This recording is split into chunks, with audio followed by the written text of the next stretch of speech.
enciclopédias ambulantes. Então, tipo assim, a gente sabe sobre tudo que a gente mexe, né? Então, a gente tem, nossa, trilhões de pós-códigos, eu tô doidinha pra falar de tudo. Por exemplo, primeira pergunta, né? Clareamento dói? Essa é A clássica. questão que pega mais no clareamento é a sensibilidade. As pessoas têm medo de sentir sensibilidade, né, quando vai fazer clareamento. Água gelada? Sim. Quente? Sim, tem pessoas que já têm uma sensibilidade natural, né, com água gelada, principalmente. Sensibilidade com quente é um outro tipo de questão que a gente pode abordar depois, mas o maior incômodo realmente é a sensibilidade com alimentos gelados, né? Às vezes não necessariamente tão gelados, às vezes, por exemplo, uma melancia que tem um pouco mais de água já causa sensibilidade de alguns pacientes. Então, assim, as pessoas têm um pouco de receio do clareamento em relação a isso. Mas existem várias formas, né, da gente tratar. Por exemplo, eu sempre aconselho os meus pacientes que têm um pouco mais de sensibilidade a usarem um creme dental específico para sensibilidade, né? Você escolhe aquele creme dental, pode ser de qualquer marca, mas um específico para sensibilidade. E você usa aquele creme dental como seu, você compra só pra você, só você usa. Uma forma de tratamento. Isso, aí ele começa a tratar a sua sensibilidade, mas aí a partir do 3º mês, né, aí você escolhe ele e vai usando sempre, assim. É uma boa forma de quem quer fazer o clareamento, né, já começar a usar um creme dental para sensibilidade que já vai tratando antes do processo. Durante o processo do clareamento, quando o paciente relata muita sensibilidade, nós temos algumas formas de tratar. Por exemplo, nós podemos fazer a aplicação de flúor, né? No consultório mesmo, o paciente ele vai relatar a sensibilidade, a gente marca a consulta, a gente aplica o flúor, tudo isso dentro do tratamento, né? Não tem nenhum custo adicional, porque é um tratamento de uma reação adversa, vamos dizer assim, é um tratamento de uma, como fala? De uma efeito colateral, não sei. Efeito colateral. É o tratamento disso. Então a gente pode aplicar flúor, nós temos laser terapia, aqui na clínica nós temos o laser, né? A gente consegue usar a frequência correta e diminuir bastante a sensibilidade, é bem interessante o uso do laser para sensibilidade também. E uma outra forma é o bochecho com flúor, né? A gente pode manipular um flúorzinho na farmácia e o paciente bochecha, faz o bochecho e melhora bastante. Então, assim, tem várias formas da gente tratar a sensibilidade no clareamento, né? Agora uma pergunta que me veio aqui, esse flúor, ele age no dente como se fosse uma resistência a mais ou ele fortalece o osso para a pessoa parar de sentir dor quando toma água gelada? Na verdade, o flúor, ele age para estimular a formação de hidroxiapatita, né? Que protege o dente. Não sei se é hidroxiapatita, mas depois eu acho que é. O flúor, ele estimula a formação de elementos, né, que vão proteger realmente o dente. Então, o dente, ele é 70% cálcio, então é o elemento mais duro que a gente tem no corpo, é o dente. Então, o flúor, ele estimula, né, o flúor, o laser, o bochecho, então, assim, estimula a formação de elementos que vão proteger o dente, né, forma tipo uma camada de proteção, ajuda bastante na sensibilidade. A primeira pergunta foi: dói fazer o clareamento? O processo do clareamento não dói, né? Enquanto tá fazendo, a pessoa não sente dor, não. Sensibilidade, né? Tipo de dor. Quando tá fazendo, do laser, dá um nervosinho? Pode ser que sim, pode ser que não. Vai de cada pessoa. Uhum. Às vezes você sente umas fisgadas, às vezes não. Entendi. O clareamento funciona pra todo mundo? Não. Nem tudo é pra todo mundo, né? Na vida nem tudo é pra todo mundo, felizmente. Mas, assim, o clareamento funciona para dentes vitais, o clareamento externo, né? Para dentes vitais e que estão saudáveis. É claro que a gente não pode fazer clareamento em dentes que tem cárie, né? E o clareamento ele vai funcionar ainda mais quando o paciente ele higieniza bem.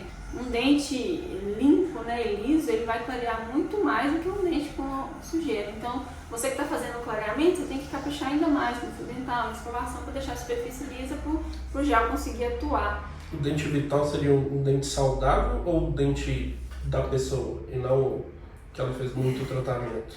Não, então, um dente vital é aquele que ainda tem um nervinho vivo dentro dele, né? Dentro de cada Entendi. dente nós temos um nervinho vivo E o dente não vital são aqueles dentes que precisou de passar pelo processo que a gente chama de canal, tratamento de canal. Então aquele dente não tem mais um nervinho vivo ali dentro, não passa circulação de sangue vital dentro, tem realmente um plástico. Então ele funcionaria para pessoas que têm dente vital e não funcionaria para quem tem canal, cárie. Na verdade não pode, você tem que clarear o dente rígido e saudável, certo? O dente que tem canal, geralmente, hoje em dia as técnicas para fazer canal, elas são mais modernas, então previne muito mais o escurecimento do dente.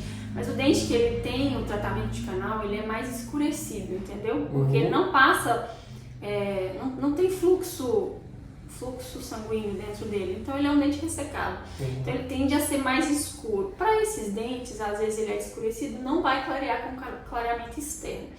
Existe a opção de fazer o clareamento de dentro para fora.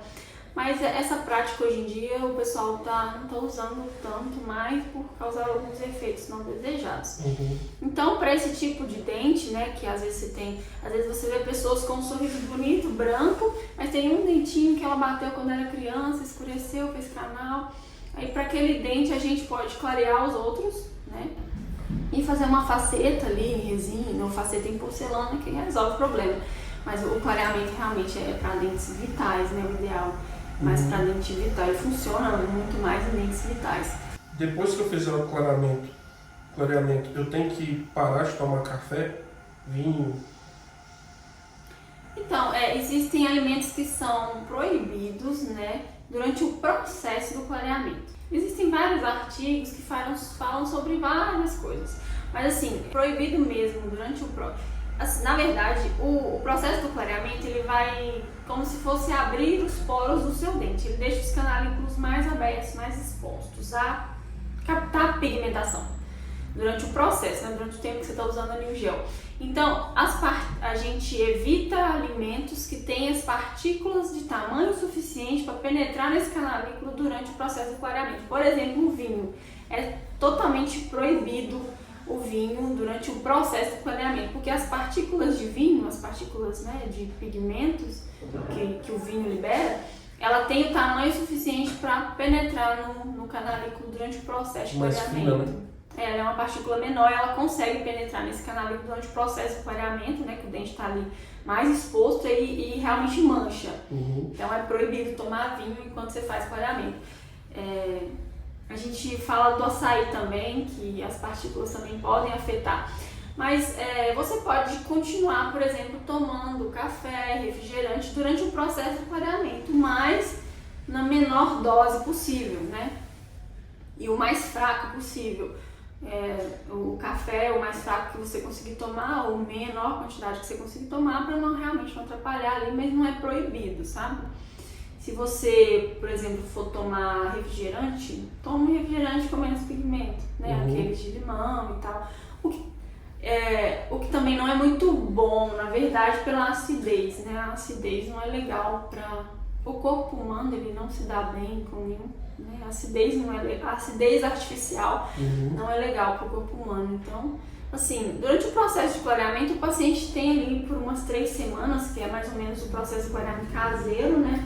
Evitar esses alimentos muito pigmentados, mas realmente proibidos realmente é o vinho, né, e o açaí, que eu gosto de proibir os pacientes, mas de resto pode ali tomar com moderação, mas bem moderação mesmo, para não atrapalhar o processo e conseguir uma cor bacana, né. O pessoal acha que isso é impedimento, né? Tipo, não vou fazer clareamento porque senão não vou poder viver mais, não vou tomar café, não vou tomar coca. Né? Assim como todo o processo, né, o processo do clareamento é um processo que você tem que se dedicar a ele, né? Se você não se dedicar realmente, quanto mais você se dedica, para você ganhar, você tem que abrir mão de algumas coisas.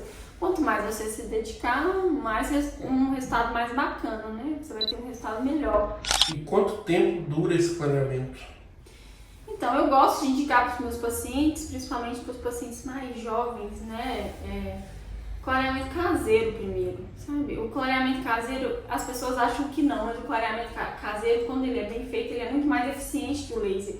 O laser, hoje em dia, a gente usa como um auxiliar. O paciente faz o clareamento caseiro, que dura em torno de 3 semanas, né? Ele vai usar uma moldeira em casa, a gente gosta de passar para dormir, para o paciente conseguir realmente usar mesmo. Ele dorme ali com clareamento durante umas 3 semanas ali, fazendo uma boa higienização, usando todos os dias para manter o processo bem certinho. Dura ali por mais ou menos 3 semanas. E se o paciente se dedicar, né, evitando, claro, igual eu tinha falado anteriormente, esses alimentos mais pigmentados, para ele conseguir um ganho de cor melhor. Depois do clareamento caseiro, a gente pode fazer no mínimo umas 3 sessões de laser para pegar ali um ponto onde não conseguiu clarear direito, às vezes entra muita saliva, sabe? Ali a gente entra com clareamento de consultório, que é o clareamento com auxílio da luz, para pegar realmente esses pontos aí onde o clareamento caseiro não conseguiu e também dar aquele um pouco de ganho, né? Ganhar um pouco mais de cor, né? Diminuir aí um pouco mais o escurecimento. Mas o laser, ele é, hoje a gente usa, aqui no consultório a gente usa mais como um auxiliar. Eu não indicaria, por exemplo, para um paciente, a menos que ele tenha o dente já bem branco, né? Fazer só o laser. Por exemplo, para clarear um dente só com clareamento a laser, né, seria no mínimo 10 sessões. Isso já não é saudável, né? Então, assim, já não é bacana. A gente teria que espaçar bastante as sessões, então, assim, a gente faz o caseiro primeiro, que é menos invasivo, e traz o laser como auxiliar. Beleza. Depois tem mais algumas aqui, a gente fala. Nossa, tem demais. Tá só bobagem.